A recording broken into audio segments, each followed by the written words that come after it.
Phronesis. Practical Wisdom with Scott Allen. Good morning, good afternoon, good evening, wherever you are in this beautiful world. My name is Scott Allen, and I am the host of Phronesis, Practical Wisdom for Leaders. I am an associate professor of management at John Carroll University in Cleveland, Ohio, USA. I'm an author, an entrepreneur, a speaker, a nonprofit founder, and the host of 2 podcasts. I'm also a husband and dad of 3. You just heard from Kate, my daughter, who wrote and performed the Phronesis intro. Phronesis offers a smart, fast-paced discussion on all things leadership. My guests are scholars and practitioners, and we cover timely, relevant topics and incorporate practical tips designed to help you make a difference in how you lead and live. Now, I am proud to share that Phronesis is the official podcast of the International Leadership Association, an association that is near and dear to my heart. ILA brings together leaders and those who teach, study, and develop leadership, advancing leadership knowledge and practice for a better world. Learn more at ilaglobalnetwork.org. If you like what we're up to, please click subscribe so you can stay up to date as we release new episodes each week. You can also share what we're up to with others. And now, today's show. Good afternoon, good morning, good evening, wherever you are in the world. My guest today is Dr. Sean Hanna. He's an experienced senior leader, scholar, and leader development expert, and he studies, teaches, and consults on exemplary leadership, leadership development, business ethics, strategy, strategic thinking, and building high-performing teams and organizations. Prior to his appointment to the Wilson Chair at Wake Forest, he served 25 years in the U.S. Army, retiring as a colonel. He served as the director of the Center for the Army Profession and Ethic and the director of leadership and management programs, both at West Point. He also served in command and staff positions in infantry units in Europe, Cuba, Panama, Southwest Asia, and the United States.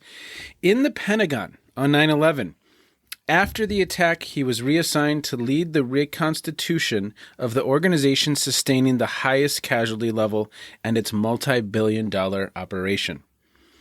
Sean is a fellow in both the Society for Industrial and Organizational Psychology and the Association for Psychological Science. He's an editor-in-chief of the Journal of Leadership and Organizational Studies, and he sits on the editorial boards of 3 major journals. He has published in the best journals in the world, and he has conducted over 600 executive education and consulting engagements in the U.S., Europe, Asia, and his clients include the likes of Microsoft, Deloitte, GE, IBM, MetLife, Wells Fargo, Morgan Stanley, and the training of 16 CEOs. It's an honor to have you on the show today, Sean. Thank you so much for being here.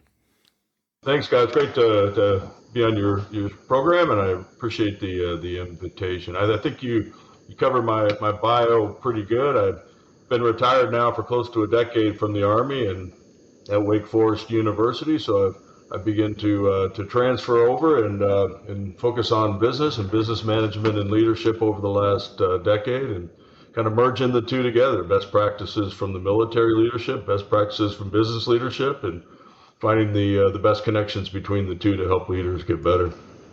Well, I love the perspective that you bring to this work, Sean, because you are an individual who has done the work, and you are an individual who has studied the work, done the work at the highest levels and studied the work at the highest levels. And I think it's an incredibly unique and valuable perspective to have.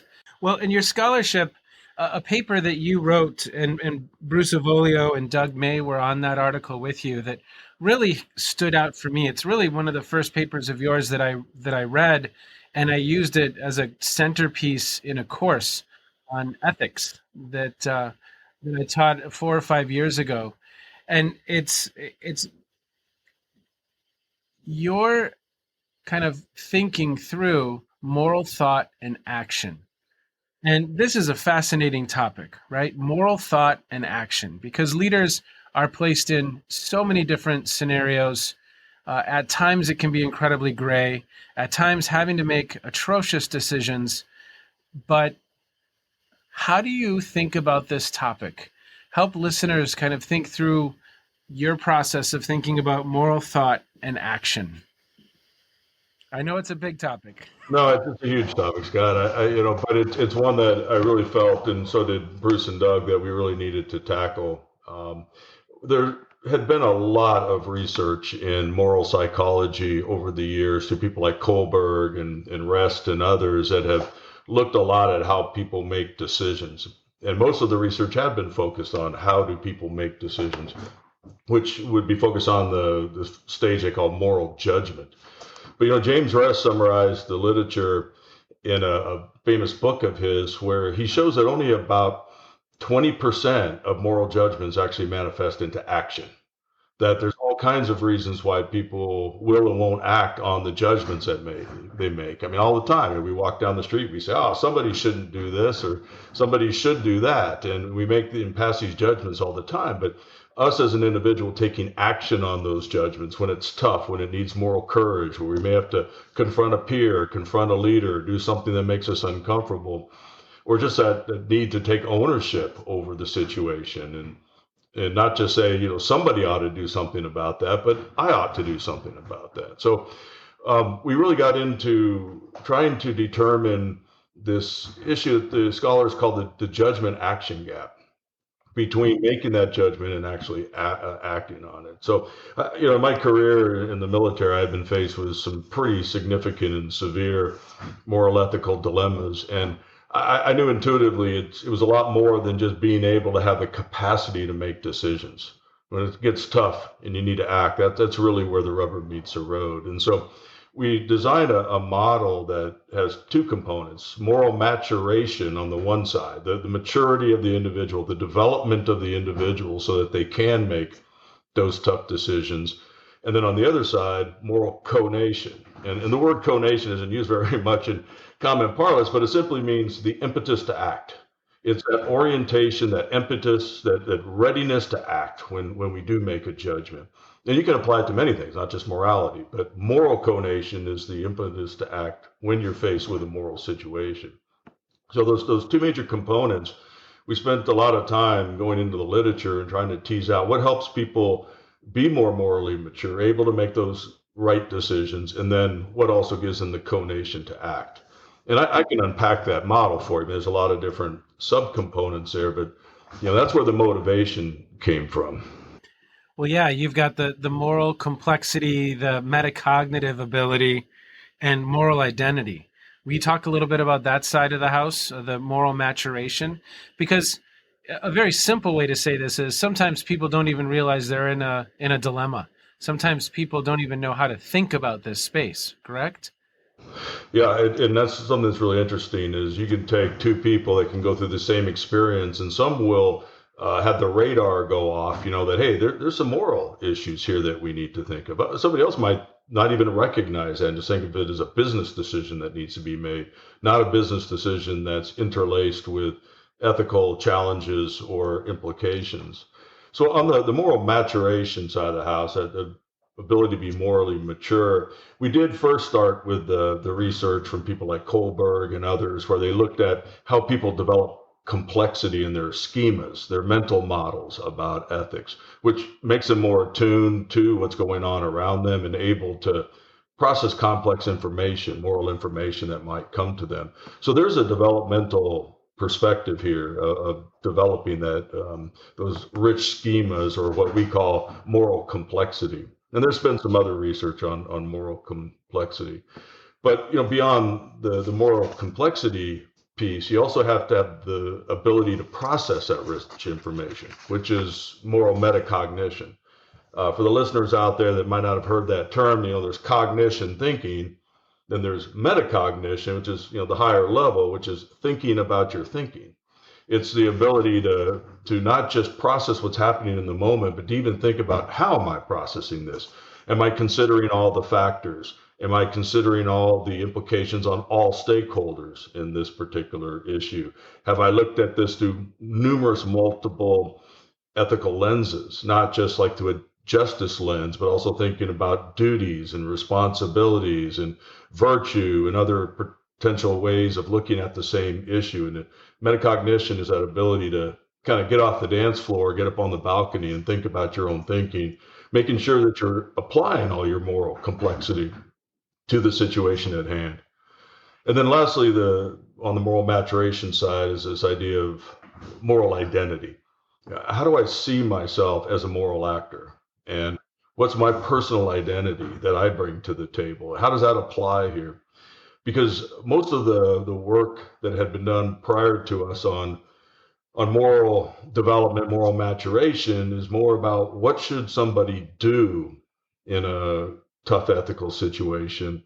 But it's also equally critical that people have to think about, who do I need to be in this situation? And bringing that self to the table is a key factor. I personally found it was, as a practicing leader, when I was faced with tough ethical issues, it's not just some abstract moral judgment. It's, who do I need to be in this situation? And also, what kind of a role model do I want to be for, in my case, for my soldiers in this situation? So that's kind of the moral maturation side of the house, that maturity of the individual as a developing moral being.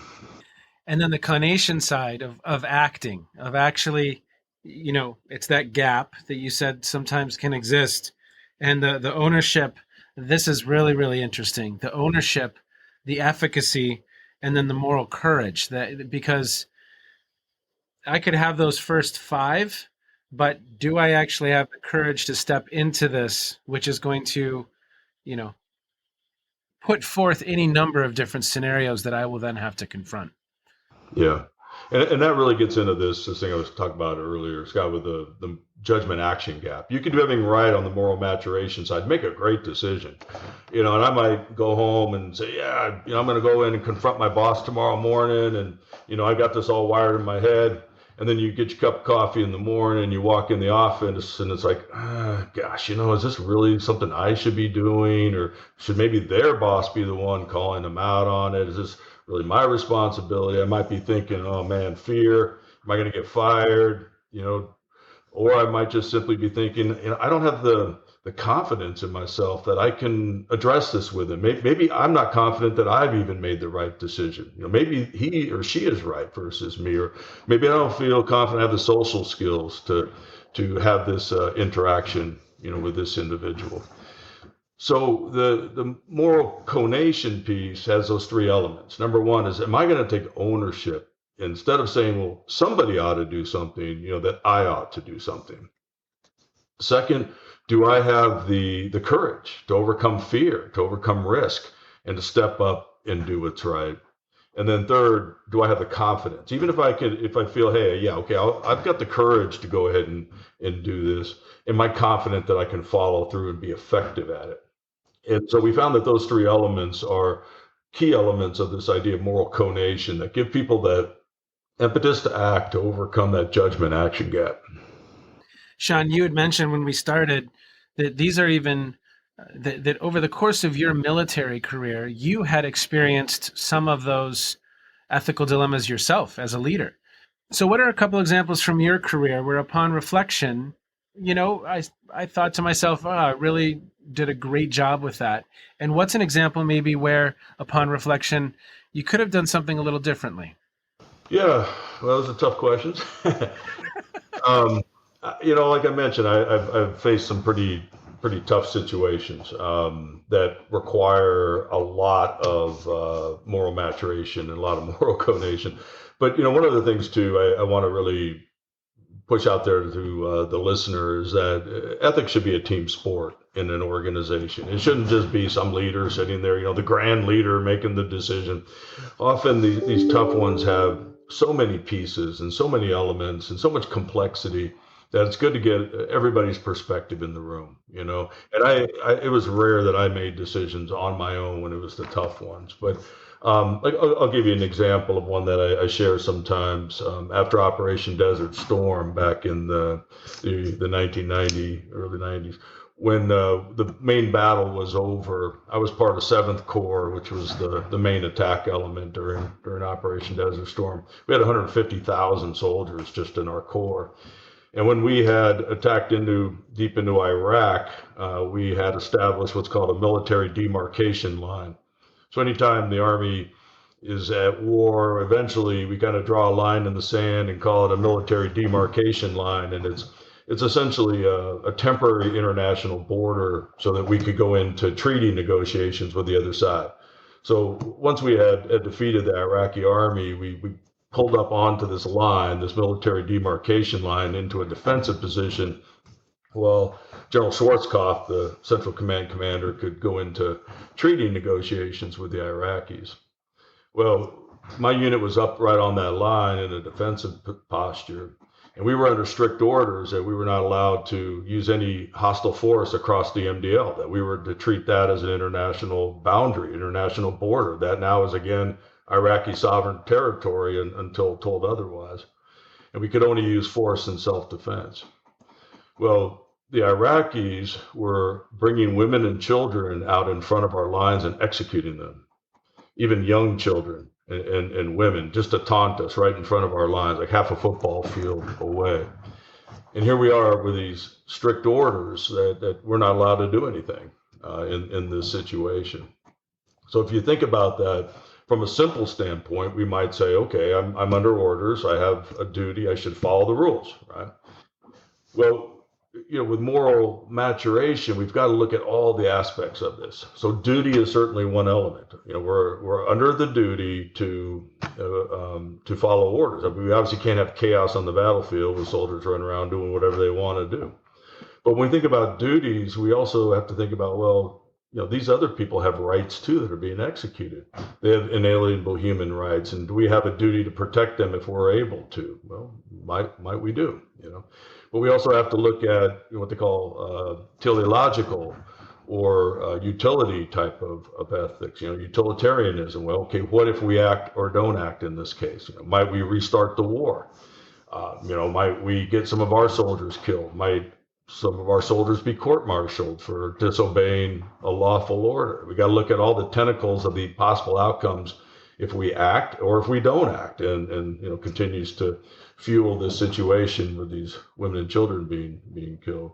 Or look at it through what they call an aretiological lens or a virtue-based lens. What would a good, right person do in this situation? So you start thinking about, like I mentioned earlier, these different lenses of looking at an issue, like through a rights and duties lens, a virtue-based lens, a utilitarian outcome type of based lens, and there's others. And you start seeing that, wow, this is not a simple issue.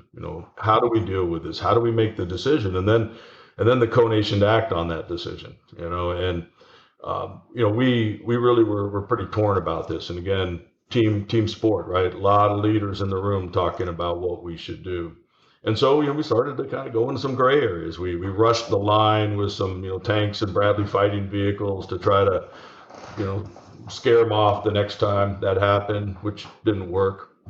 And then we eventually fired some artillery across the line over their heads in illumination flares instead of high explosives. Just kind of give them a warning, that we got you in range. If we wanted to, we could use HE high explosive. And then they stopped doing it. And we're very, thankful that they did, because the next level of escalation, would have certainly potentially broke our duties to, law and order and the orders of the leaders on top of us. And we got in trouble for even firing the artillery across the line. That was not within the rules of engagement we were given. But again, it's having that that ownership and courage to say, we're not just going to let this happen. We're going to do something. We're going to push the envelope. Maybe take on some personal risk ourselves, because again, some of our leaders weren't too happy that we fired the artillery. But I'll take that and live with it. So, but you can see there, I think it's a complex situation. Needs a lot of moral maturation to process it. But then you also have to have that co-nation then to say, I'm going to do something about this and work within the bounds the best you can to make it happen. And I mentioned earlier, moral identity. We also had to think about, who do we want to be, and how do I want my soldiers to feel when they redeploy back home after this? I did not want them to redeploy back home with that on their minds. That we watched that and did absolutely nothing. That's not who I wanted to be. It's not who I wanted them to see themselves as. It's such a wonderful way to think about this topic, and even your phrasing of ethics as a team sport. Talk a little bit more about that. I love that phrasing. I'd never heard it before, Sean. Well, yeah, I use that a lot. I say a lot of things are a team sport, I mean, and that's what I learned. That's what I learned in the military. A team is always better than one, and leaders who think that they're going to just sit up there and lead on their own are fools, because again, you're not maximizing the talent, skills, abilities, knowledge of your team. And so you bring your team of leaders together. If I'm a captain, I'm going to bring my lieutenants together, and as much as possible share leadership to try to make decisions together. I mean, sure, at the end of the day, I'll make the final call, but that doesn't mean that I'm not going to, at any time possible, pull in their ideas and pick from the best and then sanction those ideas. It's the same with ethics. If we think about moral maturation, a key component of that being moral complexity, well, the more minds you have in the room, the more complex the team will be to think through creative options. It was others that brought up these ideas about, rushing the lines and firing the artillery illumination rounds and things like that, and it's like, great idea, let's do that. And so there's a big value in bringing teams when it comes to this stuff. The first side of the house is really, in some ways, at least how I'm reflecting on it right now, is some of the pre-work that an individual is going to do, some of the work that occurs ahead of the time. I think this is probably why only going through case studies and reflecting on what potentially Enron should have done probably is only a piece of the puzzle, a relatively small piece of the puzzle. Because then, as you said, there's that inner work within myself. And so as you think about training individuals, how do you think about that? How do you think about educating individuals so they are better prepared with both sides of the house in consideration of that curriculum? Yeah, and again, I take a lot of my experience from the military, where we have a saying, we train like we fight. And we train in realistic situations as much as possible. So when we're training, we're introducing moral, ethical challenges all the time. We purposely plan them into the training. And even during operations, we make sure that we pre-think through those dilemmas that we might face. Good leaders pull their team together and say, all right, we're about ready to go in this village, let's say take down a potential terrorist cell. Well, we're going to think through, all right, what are those, not just the operational challenges we're going to have, but also what are the moral, ethical challenges? And in the military, in our planning, we have a phase we call red teaming, where we take any one of our plans and we war game it, and we look at all the possible decision points we might hit and the contingency plans we need to have in place, and pre-think through all of those possible challenges we're going to face. Some of those are operational. What if we start getting low on ammunition? What if the enemy tries to flank us? Whatever. Some of those are also moral, ethical. What if the terrorists use hostages as human shields, or women and children as human shields? What are we going to do? I don't want a 18, 19-year-old kid sitting behind the sights of an M16 trying to make that decision in 0.8 seconds. I want the team to think about that ahead of time and pre-plan what we might do, work through that scenario planning, and become much more adept at it, and be able to evoke the thoughtful process that we had ahead of time versus an emotionally laden process in the moment. Well, Sean, I know you all continued this work. Would you talk a little bit about that? And I'm going to put the paper in the show notes so that people have access to that. But talk a little bit about how this work then proceeded from this original paper. Sure. So the Academy of Management Review paper was a conceptual paper. It was a theory paper to create the basis of the knowledge and the theory underneath the framework.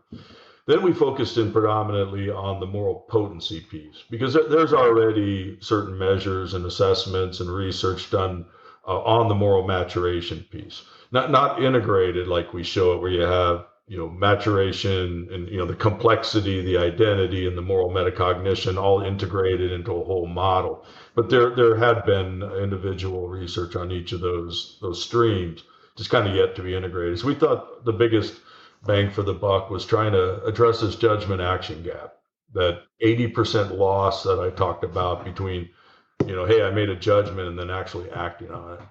So we developed a measure that's called moral potency. To be honest with you, we like the word moral conation, but in science you got to get stuff through reviewers, and we had a reviewer that didn't like the word moral conation, and so we went back on them about 3 times, and they wouldn't budge, even though they wouldn't tell us what scientifically they had an issue with that term. So we said, all right, we'll call it moral potency. So John, was this reviewer number 2? Yeah, I don't remember. I probably had a different name for him than reviewer number 2, but I have no problem. The review process is great, but a reviewer owes scientific logic back to the author, which was not provided this time. But anyways, I don't want to digress. So we wound up calling it moral potency, but it's the same thing. So for the reviewers out there, the listeners out there, if you hear moral conation and moral potency, they're kind of one and the same. Although moral conation again is an idea, this impetus to act. Moral potency is those 3 constructs as one way to measure moral conation. So to be honest with you, I'm not too upset about it, because it does leave room for others to think about different ways of operationalizing and testing moral conation, besides those 3 constructs. But so we went forward and we created a measure of moral potency that has moral ownership, moral courage, and moral efficacy or confidence in it. That was published in the Consulting Psychology Journal. And then we went forward and started doing some research using those different scales in different papers. And so we've got some papers that are published in Academy Management Journal and other top journals, Journal of Applied Psychology, and some others, where we use these scales to integrate into models of moral, ethical decision-making and action in teams. What are a couple insights from some of that research that you would want listeners to know about? Yeah, well, we found we did a big study actually in Iraq, not during Desert Storm, but in the more current wars that we've been in for the last 2 decades. We did what is the largest study ever done in combat, in actual combat. So we had chaplains, because the religious chaplains, they have to circulate the battlefield anyways, to go around and give religious services and support to the soldiers. So we leverage them as they're driving around the battlefield and visiting these small outposts all over, that they would also deliver surveys to the soldiers that are out there to get their true insights on what's going on. So we found that ethical leadership and ethical culture, for example, was a key predictor of moral efficacy in the soldiers. That soldiers had much more confidence to act morally when they were in an ethical culture and had an ethical leader that instilled in them that confidence to step up and act when they felt they need to. I think some of that again is those type of leaders. They are active in introducing these conversations in the team. They talk about this stuff. We train about it. We red team and rehearse these things, and we gain the skills that we needed through training and through these conversations to act as need be. We published another paper that was in Academy Management Journal. We published another paper in Journal of Applied Psychology where we used the moral courage measure as a mediator, and found that abusive supervision was reducing soldiers' moral courage, which then resulted in more moral infractions. And the earlier paper I mentioned about Academy Management Journal is also tied to moral infractions in units.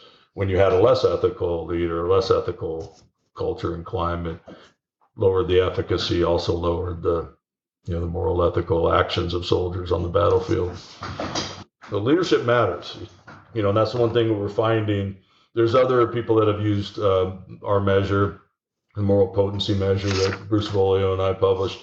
And it's showing, across the board that leadership and the team, those external factors are critical in driving moral potency in team members. Well, Sean, you have such an interesting purview as editor in chief. Uh, I would love to switch gears a little bit into what you see as opportunities for leadership studies. I think I'm really, really interested in knowing what are 3 or 4 potential streams that you think as an editor in chief, wow, this is just a gap. This is a ripe area for people to really dig into or build upon. Because obviously, in this work we've just been discussing, you built, and like you said, you integrated some things that hadn't been framed the way you all did, and you're moving that forward. What do you see? Well, yeah. So I desk review close to 900 papers a year that come into the Journal of Leadership and Organizational Studies, and it's interesting. We're getting a lot of high quality papers now. The current editorial board, we took over the journal about 2 years ago, and we created a rock star editorial board. We've got people like Bruce Avolio, Tim Judge, David Waldman, Joyce Bono, Don von Nippenberg. We've got John Shabrock, all as senior editors on this journal. So we have like some of the top leadership researchers in the world, and we are really trying to push the envelope. We brought on a bunch of top associate editors: Ron Riggio, we got Ron Piccolo, Don Stamm, Lisa Dragoni, Barbara Wise, Ann Peng, Hannes Leroy. We've got Stephanie Johnson, Yair Burson. Just great people that are really trying to push the field forward. So we created a new mission statement, a new vision statement for the journal to try to really expand out. What's been happening in the leadership field is a lot of just let me add one more box or one more arrow to a existing academic model, theoretical model. And if you've got whiz bang new methods, those papers are getting published even in the top journals in the field. And we really want to try to push the field to try some different new things. Now, some of that is new methodologies. I mean, you got machine learning coming out, neuroscience. I've been publishing some research using neuroscience as a technique, which not only brings new measurement techniques into the field, but also brings in new science into the field. A totally way of looking at leadership instead of personalities or states or traits, looking at it from the actual neurological functioning of the individual. There's a lot of ways to look at leadership. So besides the new methods and having a little bit more openness to that, also I would say qualitative research.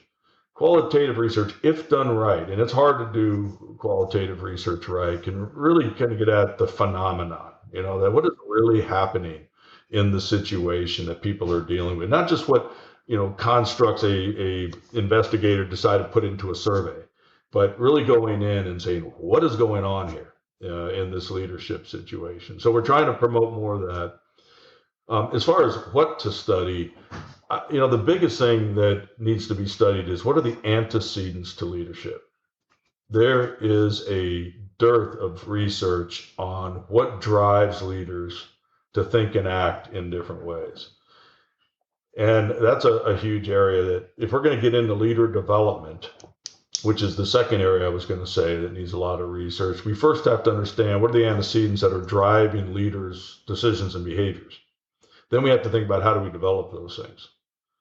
And so one of the toughest things in leadership research is doing leader development research, because it's hard work.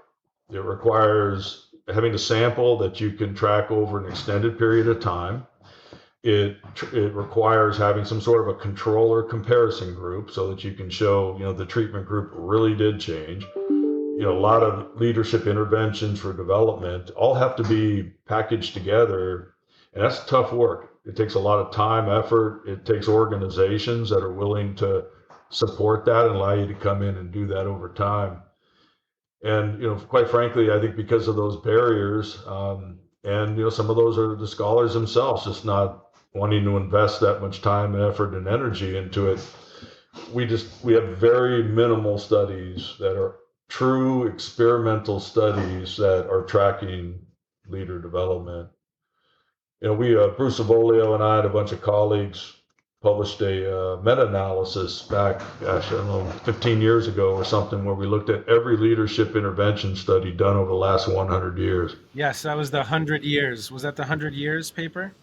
It was 100. Yeah, I can't remember even the title of it.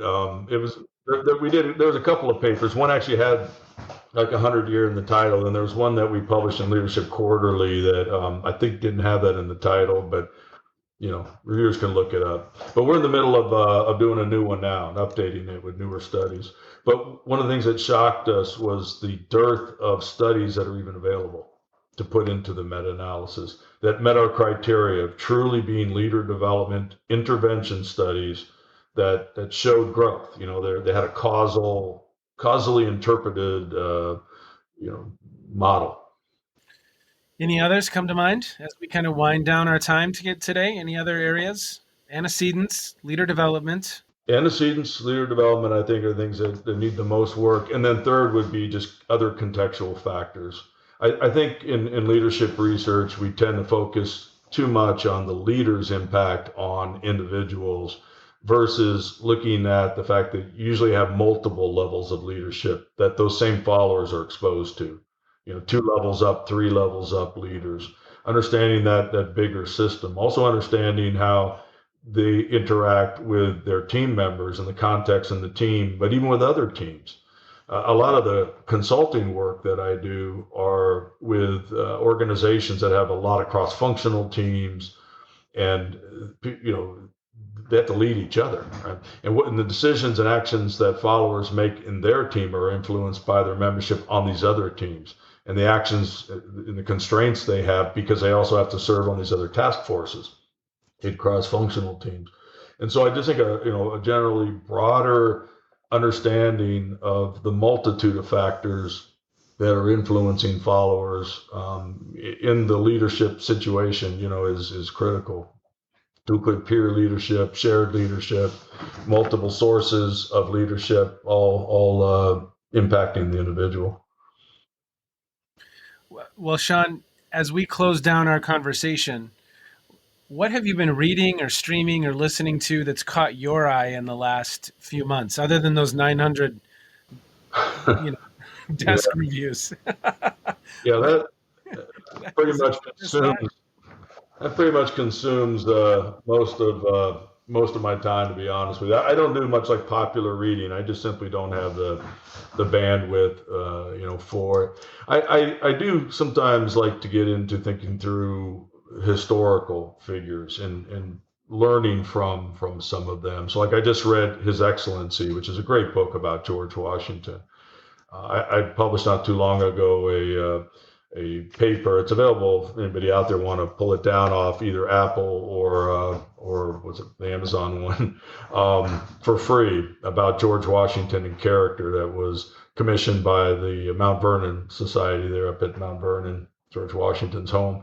But we take a look at George Washington and we apply his character, and especially to the Newburgh Address, the possible conspiracy there in Newburgh that George Washington had to overturn, and just how his character came to light to change the fate of history in the Newburgh conspiracy. So I think sometimes if we think about historical figures like that and the actions and decisions they made and how it positively affected groups, it's pretty enlightening for current leaders. So I'm doing a consulting event here next week where we're going to use that reading about George Washington character to have a CEO and their top management team reflect on their character and how it affects their leadership at the strategic level. So we can find a lot of those kind of parallels.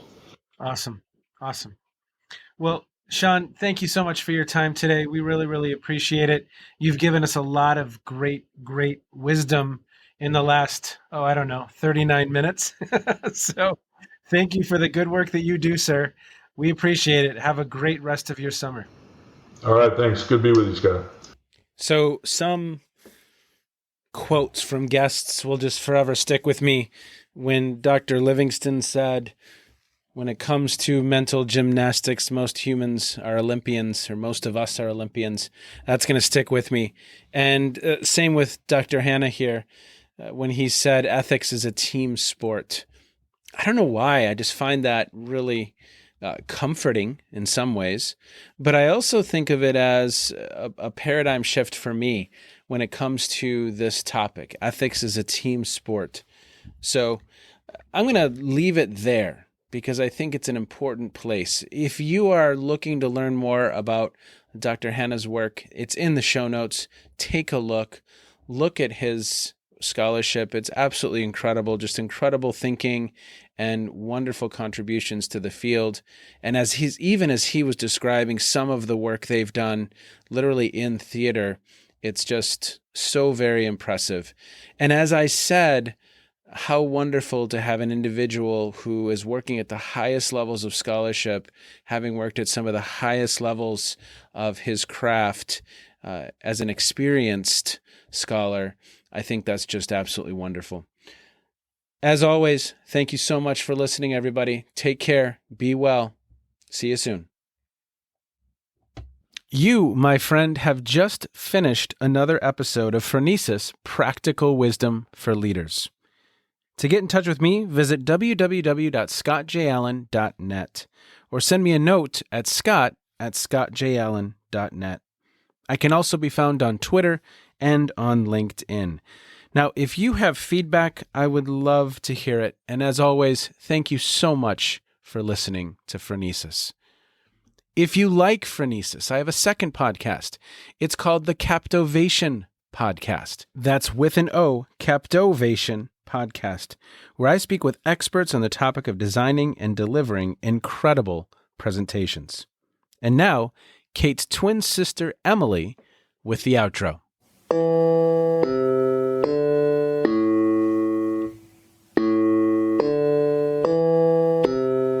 You've been listening to Phronesis, Practical Wisdom with Scott Allen.